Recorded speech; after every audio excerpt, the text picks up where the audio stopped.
Good morning, ladies and gentlemen, and welcome to the show. Today is Thursday, 30th of January, 2020. So listen, thank you guys for tuning in. And I want to talk about something right now. I want to let's get started. Let's start the charts right here and let's take a look.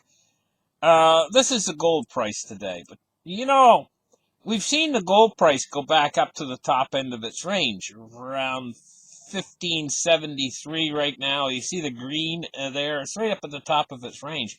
But look at silver. Silver has stayed down at about $18.05 was the top of silver's range. Silver hasn't broke above $17. It's been staying down low. Now, I want to talk about something real quick.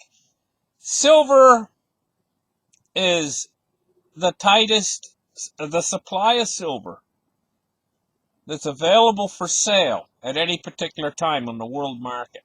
Real silver you can buy. It's the tightest commodity of any commodity. I know that a lot of people have bought silver in the past and are hoarding silver. And there's a lot of silver out there, but that silver is not for sale.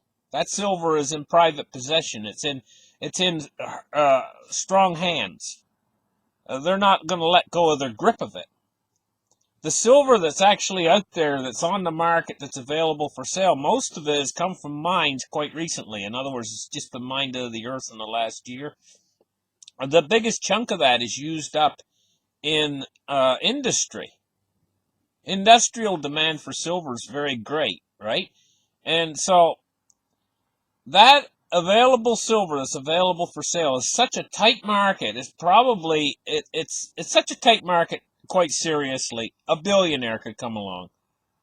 And there's a lot of billionaires on Earth, and they could actually corner that market of physical silver if they wanted to take delivery. Why that doesn't happen, the last time it happened was with the Hunt brothers. And, I'm really surprised it doesn't happen again. You don't get some billionaire come along and try to corner the market. It's that small of a market. And yet the price is staying suppressed. With this trouble coming, silver and gold are the biggest safe haven assets in the world. Safe havens means where investors run if trouble comes. We got this huge problem looming in the world right now. This virus coming out of China that could very soon drive safe haven investors into safe havens. But up till now, they've been kind of buying into U.S. Treasuries. That could all change, overnight, depending on what the Fed does, The real safe haven assets, gold and silver. The silver is in such short supply that they could bust the silver market if they demand delivery. There could be failures to deliver all over the place, and you'd see silver disappear off the shelves overnight. You can go into the silver stores or go in or these silver dealers, and they might have many monster boxes available. And then the next day they have nothing. It's just all stripped off the shelves. That's how quick it can go. Quite seriously. And we could see the silver price take a moonshot, quite literally a moonshot. And gold, too. Gold's not going to stay. Here's the gold price today. They're not going to stay the same price they are now. If there's trouble in the world? Are you kidding me?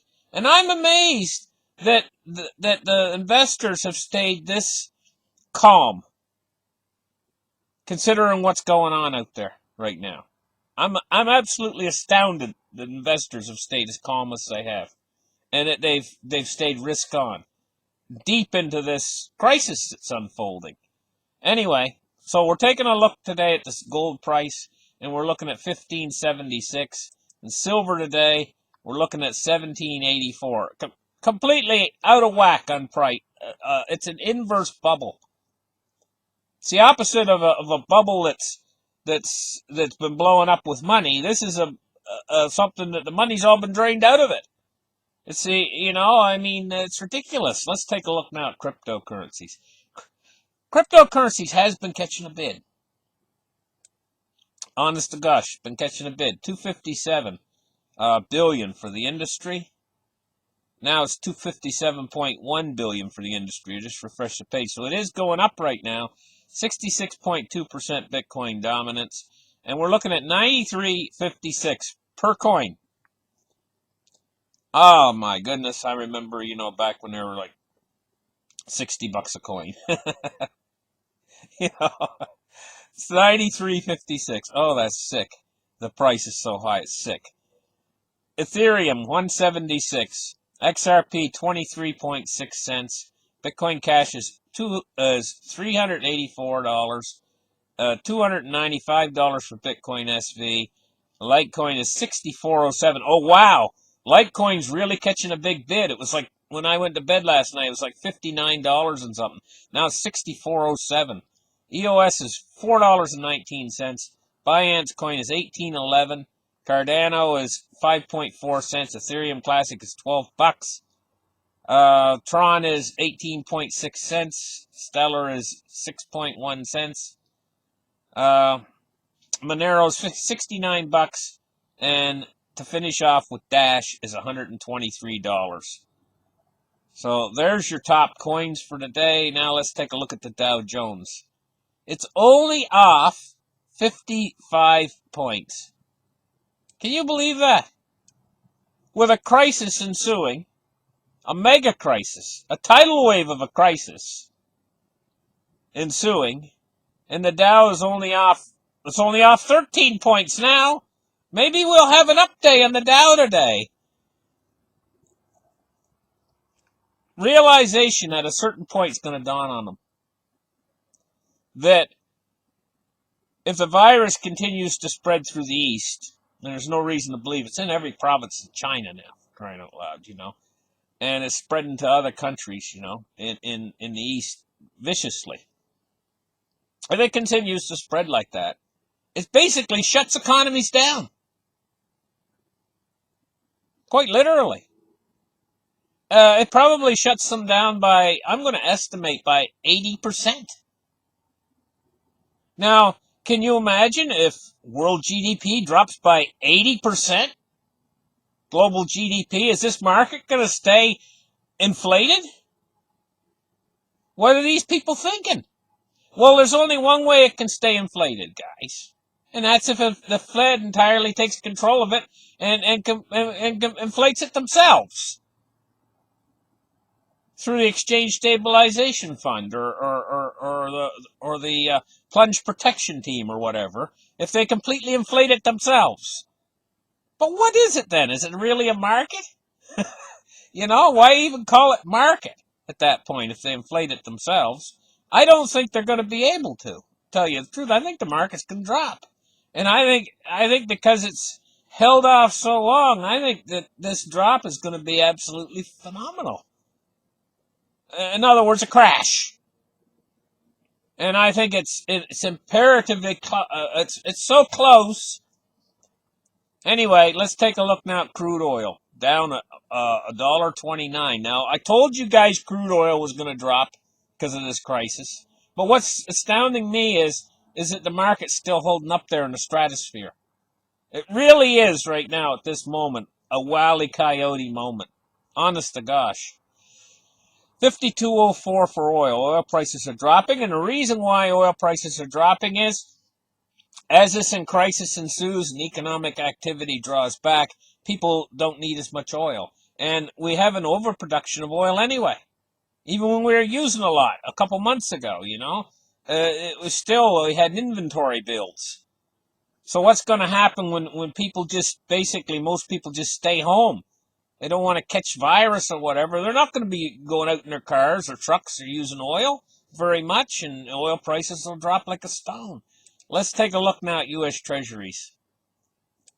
U.S. Treasuries are yields are falling. That means they're buying them like crazy. Investors are buying them up.